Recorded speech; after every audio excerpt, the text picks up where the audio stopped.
You know, I have 2 sons, 2 grandchildren to date, and I think about it a lot about what their future will be.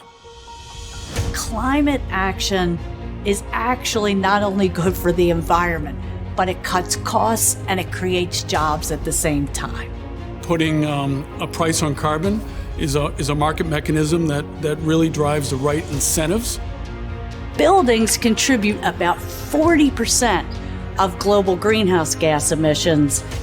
With technology and partnership, we can change those buildings into flexible, agile assets.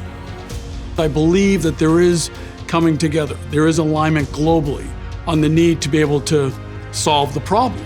And it is bringing us the opportunity to tackle big issues like climate change.